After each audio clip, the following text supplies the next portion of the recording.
اور کیا تم یہ سمجھتے ہو کہ تمہیں لوٹایا نہیں جائے گا؟ افحسبتم انما خلقناکم عبثا، تم یہ سوچتے ہو کہ ہم نے تمہیں عبث پیدا کیا ہے، بیکار پیدا کیا ہے، اور تم یہ سوچتے ہو کہ کبھی ہم لوٹائیں گے نہیں تمہیں؟ یہ دونوں خیالات تمہارے غلط ہیں۔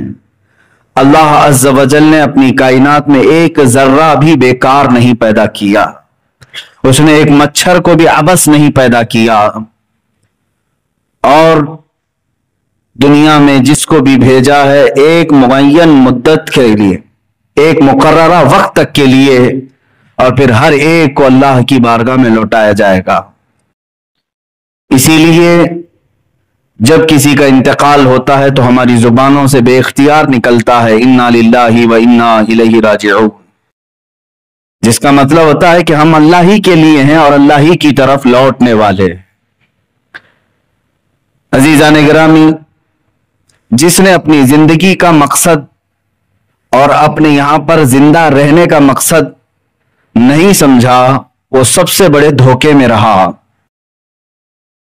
لوگ یہ کہتے ہیں کہ فلاں نے مجھے دھوکہ دے دیا، فلاں نے میرے ساتھ چیٹ کیا، بلکہ ایک بزرگ فرماتے ہیں سب سے زیادہ دھوکہ تم خود اپنے آپ کو دیتے ہو۔ دوسروں کا جو کھایا ہوا دھوکہ ہے وہ تھوڑی دیر کے لیے ہوتا ہے، لیکن تم جو خود دھوکے میں مبتلا ہو اپنے آپ کو، یہ برسوں بیت جاتے ہیں، تم نے اپنے آپ کو اس کیفیت سے باہر نہیں نکالا۔ کبھی اپنے جسم کی طرف دیکھو، یہ قیمتی جسم اللہ تعالیٰ نے تمہیں کیوں کر عطا کیا ہے؟ یہ ہاتھ و پیر کی نعمتیں، یہ آنکھ و زبان کی نعمتیں، یہ قوت سماعت، قوت بصارت، یہ تمام قوتیں جو اللہ نے تمہیں بنا کسی معاوضے کے دیا ہے، کیا یوں ہی دے دی گئی ہیں تمہیں؟ ان کا کوئی استعمال؟ تو پھر ظاہر سی بات ہے بندہ جس چیز کے لیے پیدا کیا گیا ہے وہ چیز نہ کرے تو گویا کہ اس نے خود اپنے آپ کو اس دنیا میں سب سے بڑا دھوکہ دیا۔ میرے عزیزو، اپنے آپ کو دھوکہ دینے سے باہر نکل آؤ۔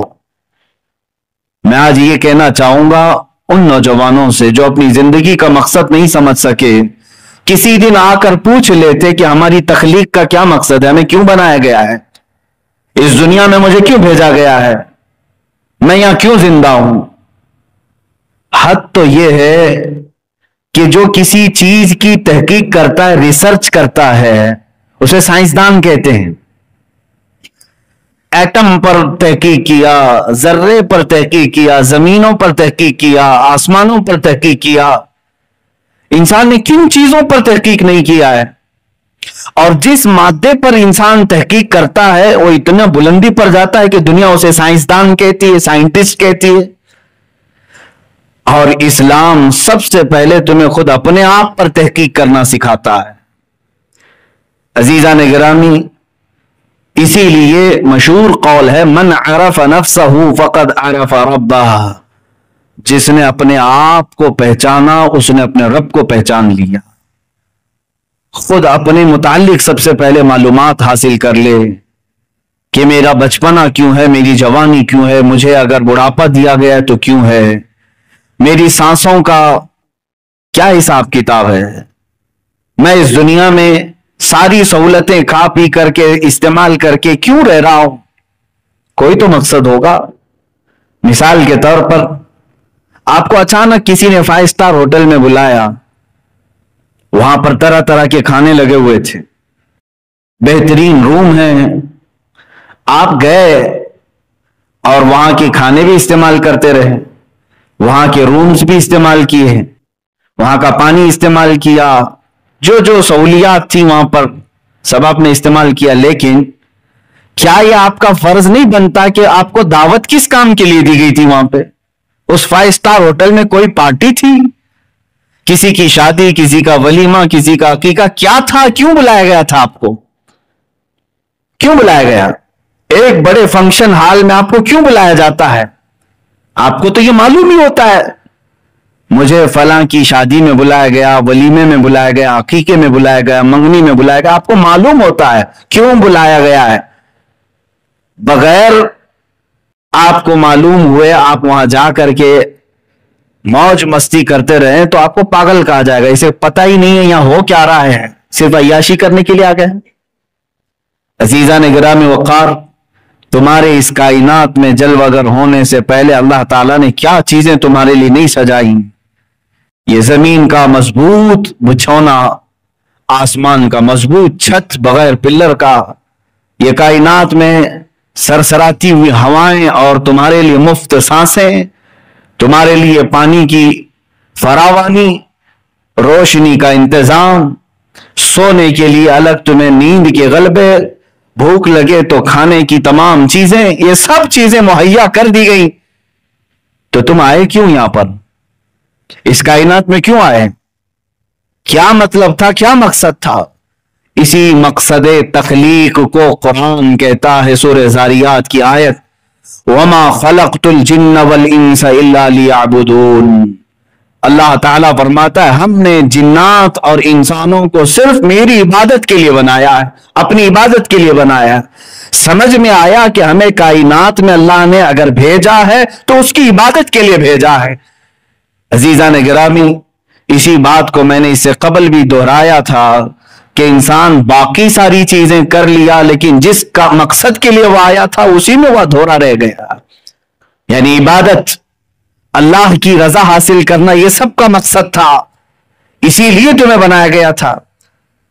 اور آج بہت سارے لوگ یہ سمجھتے ہیں کہ یہ لائف بیکار کی چل رہی ہے اور اس کو اس طرح سے گزار رہے ہیں جیسے لگتا ہے کہ کوئی ہلکی پھلکی چیز تمہارے ہاتھ میں آئی ہے. اتنی قیمتی زندگی اللہ تعالیٰ نے تمہیں دی ہے کہ اگر سانس تمہاری رک جائے تو کروڑوں دے کر کے بھی کسی ڈاکٹر سے سانسیں واپس نہیں لا سکتے. ایک بار تمہاری دھڑکن رک جائے تو لاکھوں کروڑوں اربوں دے کر کے بھی اس دھڑکن کو واپس نہیں لا سکتے.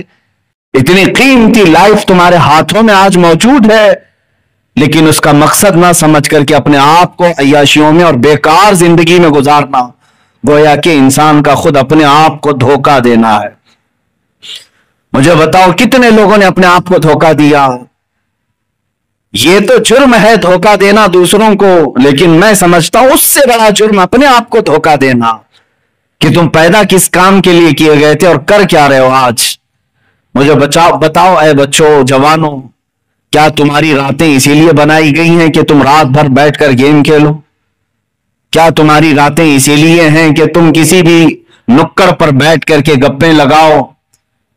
کیا تمہاری راتیں اسی لیے ہے کہ لوگوں کے عیب جوئی کرو؟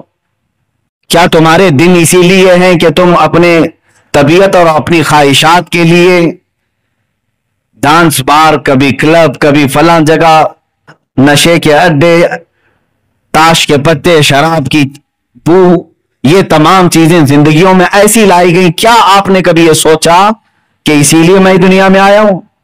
نہیں میرے عزیزو, کسی اور نے نہیں, تمہیں اس راستے پر تمہارے نفس نے دھوکہ دیا ہے, اپنے آپ کو دھوکہ دے کر کے صراط مستقیم سے ہٹا دیا ہے. بس نہیں پیدا کیے گئے, بیکار نہیں پیدا کیے گئے. میں تاریخ کی چند مثالیں آپ کے سامنے رکھتا ہوں جنہوں نے دنیا میں ایک ایسی تاریخ رقم کی ہے کہ ان کی زندگی کا ایک لمحہ بھی ضائع نہیں کیا انہوں نے. ایک دن تو دور کی بات, ایک لمحہ ضائع نہیں کرتے تھے. امام بخاری رضی اللہ تعالیٰ عنہ, کون نہیں جانتا اس امام المحدثین کو؟ قرآن پاک کے بعد سب سے افضل کتاب اس روئے زمین پر وہ بخاری شریف ہے, صحیح بخاری. آپ پڑھنے کے لیے جب بیٹھتے تھے یا احادیث کا مطالعہ کرتے تو رات پوری گزر جاتی, تھوڑی دیر آپ آرام کرتے, اس کے بعد جب مطالعے کے لیے بیٹھتے تو فجر کی اذان ہونے کے قریب آ جاتا اور وہ احادیث پلٹتے رہتے ہیں اور اس میں غور و فکر کرتے رہتے. پہلے ایسا ہوتا کہ صبح صادق جب ہو جائے تو مرغے بانگ دیتے. بانگ دینا سمجھتے ہوں کہ مرغا پکارتا ہے. اب مرغوں کے پالنے کا بھی سسٹم ختم ہو گیا ہے, سب دیسی مرغوں کی جگہ برائلر چکن نے لے لیا ہے. یہ سارے تو جنگلی کہلانے لگ گئے اب, حالانکہ اس کی فضیلت آئی ہے یہ دیسی مرغے کی, اس کو مارنے سے بھی منع کیا گیا. کہا گیا کہ اس کو اذیت نہ دو, اس لیے کہ لوگوں کو صبح کی اذان کے طور پر جگاتا ہے. تو پہلے یہی ہوتا تھا کہ برابر وقت پر صبح صادق پر مرغا بانگ دیتا اور لوگ یہی سمجھتے کہ اب فجر کا وقت ہو چکا ہے، تو برابر فجر کے وقت پکارتا اور اس مرغے پر لعنت بھیجی گئی ہے جو آدھی رات میں پکارتا ہے، کہا گیا کہ وہ شر ہے، وہ شیطانی ہے۔ خیر، امام بخاری رحمت اللہ تعالی علیہ کچھ لکھ رہے تھے یا پڑھ رہے تھے، مرغے نے بانگ دی تو جیسے ہی مرغا بانگ دیتا آپ اپنی کتاب بند کر دیتے اور مسجد کی طرف چلے جاتے۔ نماز کا وقت ہو چکا ہوتا جب آپ فجر کی ادائیگی کے لیے آتے۔ امام بخاری رحمت اللہ تعالی علیہ نے ایک رات مرغے کی آواز سنی، اپنا مطالعہ بند کیا، اپنی کتاب بند کی اور نکل پڑے۔ مسجد آئے تو پتہ چلا ابھی فجر کا وقت ہونے میں کافی ٹائم باقی ہے۔ کافی ٹائم کا مطلب آدھا گھنٹہ، آدھا سے پونا گھنٹہ ہوگا، اتنا وقت باقی تھا ابھی طلوع صبح صادق کے لیے۔ امام بخاری رحمت اللہ تعالی علیہ کو جلال آ گیا، حالانکہ اگر کوئی وقت سے پہلے مسجد میں آ جائے تو ثواب ہی ہے، کیا خرابی ہے۔ امام بخاری رحمت اللہ تعالی علیہ اس قدر جلال میں آئے کہ آ کر کے آپ نے ایک جملہ کہا کہ اللہ اس مرغے کو قتل کر دے، قاتل اللہ ھذا الدیک، اللہ اس مرغے کو قتل کر دے جس نے میرے مطالعے کے وقت کو برباد کیا، جو میری پڑھائی کا وقت تھا اس نے اس میں سے، اس کی آواز کی وجہ سے میں اٹھ گیا، میرا اتنا وقت اس نے خراب کیا۔ مرغا فجر کی اذان سے پہلے ختم ہو چکا تھا، مر چکا تھا۔ آپ کی والدہ ماجدہ امام بخاری رحمت اللہ تعالی علیہ کی والدہ ماجدہ نے آپ کو نصیحت فرمائی اور ارشاد فرمایا کہ بیٹا اس کے بعد کبھی کسی کے لیے اس طرح کا جملہ نہ کہنا، اس لیے کہ اللہ تمہاری زبان میں اثر رکھا ہے۔ بتانا مقصود یہ ہے میرے عزیزو کہ ان کا کتنا وقت گیا ہوگا، آدھا سے پونا گھنٹہ، جس کے لیے وہ اتنے جلال میں آئے کہ اس مرغے کو پھر کبھی دوبارہ پسند نہیں فرمایا اور وہ ختم بھی ہو گیا۔ یہاں تو پوری کی پوری راتیں ضائع ہو گئیں، برس کے برس ضائع کیے، مہینوں ضائع کیے اور کبھی اف تک نہیں۔ میرے عزیزو تمہارے پاس جو وقت ہے یہ بہت ہی قیمتی وقت ہے اللہ کو منانے کے لیے اور اس کو راضی کرنے کے لیے۔ میں ایک حدیث پاک آپ کو سنا کر مقصد زندگی آپ کو بتانا چاہوں گا۔ اللہ کے نبی صلی اللہ تعالی علیہ وسلم ارشاد فرماتے ہیں، لا تزول قدم ابن آدم حتی یسأل عن خمس، قیامت کے دن ابن آدم یعنی ہر انسان، کوئی انسان کے دونوں قدم ہٹ نہیں سکے گی اپنی جگہ سے۔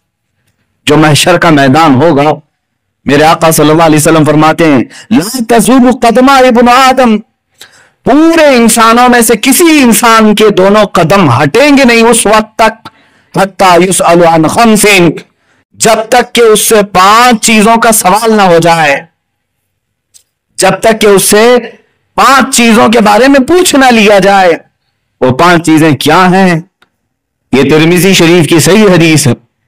اللہ کے نبی صلی اللہ تعالی علیہ وسلم فرماتے ہیں، ان عمرہ فیما افناہ، سب سے پہلا سوال یہ ہوگا کہ اللہ نے جو تجھے پوری عمر دی تو نے کہاں کہاں گزاری، پورا حساب دے دے۔ وعن شبابہ فیما ابلاہ، دوسرا سوال، حالانکہ عمر میں یہ ساری چیزیں آ گئی تھی لیکن پھر خاص ایک سوال یہ کرے گا رب تعالی، فی ان شبابہ، تیری جوانی کے بارے میں پوچھا جائے گا، ہر ایک کی جوانی کے متعلق پوچھا جائے گا کہ تو نے یہ کہاں کہاں گزاری۔ اور تیسرا سوال، وعن مالہ من این اکتسبہ، اور اس کے مال کے بارے میں پوچھا جائے گا کہ کہاں سے حاصل کیا تھا۔ وفیما انفقہ، اور کہاں خرچ کیا، یہ چوتھا۔ اور وفیما، اور سوال ہوگا وفیما عمل من علم، او کما قال النبی صلی اللہ علیہ وسلم، جتنا اس نے علم حاصل کیا اس پر کتنا عمل کیا تھا۔ یہ 5 سوالات جب تک نہ کیے جائیں ہر انسان سے کوئی وہاں سے ہٹے گا نہیں۔ سب سے پہلا سوال عمر کے متعلق ہی ہے کیا ہمارے پاس ان 5 سوالات کے جوابات تیار ہیں؟ نوجوانوں تم بتاؤ کہ جوانی کے متعلق جب سوال ہوگا تو بزرگان دین جو اس کی تشریح فرماتے ہیں دوسرے سوال پر انسانیت اٹک کر رہ جائے گی، یہاں تک کہ یہ دوسرا سوال ہے نا وعن شبابہ فیما ابلاؤ، اور جوانی کے متعلق پوچھا جائے گا کہ کہاں کہاں گزارا، بتا دے۔ بتانے کے لیے جب شروع کرتا ہے جوان کہ میری جوانی شروع ہوئی تھی 15 سال سے، اور جب بتانا شروع کرتا ہے بزرگوں نے تشریح میں لکھا کسی کی جوانی کا حساب دے دیتے 200 سال لگ جائیں گے، لیکن اس کا حساب ختم نہیں ہو رہا ہوگا، 200 سال کا عرصہ گزر چکا ہوگا، بعض اسی سوال میں اٹک کر کے 300 سال 400 سال کھڑے ہو چکے ہوں، اور کسی گھبراہٹ کی ضرورت، کوئی جلد بازی کی ضرورت نہیں، 50,000 سال کے برابر کا ایک دن ہے، تمہیں تو حساب دینا ہے۔ کوئی اتنے سالوں تک کھڑے رہیں گے صرف دوسرے سوال کے جواب میں، ایک عمر کہاں گزارا، دوسرے اس نے اپنا شباب اپنی جوانی کہاں بتائی۔ لکھ کر کے رکھ لو کہ اپنی جوانی کے متعلق کیا اللہ رب العزت کی بارگاہ میں یہ کہو گے کہ میں نے تو اپنی جوانی کی ہر رات گیم کھیلنے میں گزاری، جوانی کی ہر رات چیٹنگ میں گزاری، جوانی کی ہر رات لوگوں کو ایک جگہ سے دوسری جگہ منتقل کرتے اور ان کے عیبوں کو دیکھنے میں گزاری۔ انسان کی یہ فطرت ہے کہ وہ ہمیشہ برائی دیکھنا پسند کرتا ہے، اس فطرت سے باز آنا چاہیے۔ اے عزیزو، وقت کی قیمت سمجھو، اور نوجوانوں سے میں کہوں گا اب تمہارے لیے حالات اس قدر تیزی سے بدلے جائیں گے کہ صرف اور صرف آپ کے پاس ابھی 5 سے 10 سال کے عرصے میں اتنی زبردست چینجنگ دیکھنے کو ملے گی جو پچھلے 100 سالوں میں آپ نے نہیں دیکھا ہوگا، بہت تیزی سے تبدیلیاں آئیں گی۔ امام حماد ابن نعیم رضی اللہ تعالیٰ عنہ اپنی کتاب میں فرماتے ہیں جو آخری زمانے کے حالات کے متعلق حدیث آئی ہیں رسول کریم صلی اللہ علیہ وسلم، ان حدیثوں میں سے ایک حدیث آپ بیان کرتے ہیں قیامت کے قریب تم دیکھو گے زمانہ اتنی تیزی سے دوڑے گا کہ جو 100 سال میں ہوا تھا وہ صرف 20 سال کے اندر ہوگا، اور پھر 20 سال کے اندر جو ہوا تھا وہ 10 سالوں کے اندر ہوگا۔ وہ آج ہم نے محسوس کیا ہے پچھلے 20 سال کے اندر اس قدر دنیا میں تبدیلی آ گئی ہے جو پچھلے 100 سالوں میں ان کے خواب بھی نہیں دیکھے گئے تھے۔ انٹرنیٹ کی دنیا نے کہاں سے کہاں پہنچایا ہے، اب اگلے جو 10 سال ہوں گے یہ پچھلے 20 سالوں سے بھی زیادہ تیز ہوں گے۔ ہم ابھی سے سن رہے ہیں کہ 5G کا آنا متوقع ہے اور اس کے بعد دنیا میں زبردست تبدیلیاں آئیں گی۔ ہو سکتا ہے کہ تمہاری نیچرل قدرتی چیزوں پر بہت بڑا ایفیکٹ ہو، بہت بڑا اثر ہو، تمہارے کھان پان میں تبدیلی آ جائے گی، رہن سہن میں تبدیلیاں آ جائیں گی، بہت ساری چیزیں ایسی آج پلاننگ ہو رہی ہیں کہ مائنڈ کنٹرولنگ کے متعلق لوگ پلان بنا رہے ہیں۔ یہ مائنڈ کنٹرولنگ کیا ہے؟ کسی کے ذہن اور دماغ کو ایسا اپنے قابو میں رکھنا کہ میں اٹھ کہوں تو اٹھے، بیٹھ کہوں تو بیٹھے، چل کہوں تو چلے، یہ آرڈر دینے والے جو سسٹم ہے مائنڈ کنٹرولنگ کہتے ہیں۔ اس پر پوری دنیا آج، پوری دنیا نہیں، یہودی لابی سب سے زیادہ اس میں مصروف عمل ہے۔ چند دنوں پہلے ابھی ایک یہودی عالم نے باضابطہ ویڈیو کانفرنسنگ ویڈیو کروا کر کے اعلان کیا ہے کہ ہمارے اگلے 5 سالوں میں پلان کیا ہے، ہم پوری دنیا کو کیا کرنے جا رہے ہیں۔ اگرچہ اس کا اعلان ہو، ہم تو جانتے ہیں اللہ جو چاہتا ہے وہی ہوتا ہے میرے عزیزوں، لیکن دنیا کو ڈسٹرائے کرنے کے لیے لوگ اور پوری انسانیت کے قاتل یہ یہودی لابی جو پلان بنا رہے ہیں، کیا ہم اس کے متعلق تیار ہیں؟ یہاں تو جوانوں کو دیکھ کر کے افسوس ہوتا ہے، بہت افسوس ہوتا ہے۔ اللہ تبارک و تعالیٰ نے تمہیں فضول نہیں پیدا کیا، عبث نہیں پیدا کیا۔ آج ہماری جوانی کو دیکھ کر کوئی مدد کے لیے بھی پکارنا نہیں چاہتا ہمیں، یہ خود اپنے آپ کو دھوکہ دیا ہوا آدمی ہے، دوسروں کی کیا مدد کر سکے گا؟ مجھے بھی چند دنوں پہلے ایک بات پڑھنے کو ملی، کشمیر کی خواتین بے لگتی ہیں، آج روتی ہیں، بہت ساری ان کی پریشانیاں ہیں، لیکن ایک زمانہ تھا جب اسی سندھ کے علاقے سے چند عورتوں نے عرب کے نوجوانوں کو پکارا تھا، راجہ دابیر سنگھ، یہ میں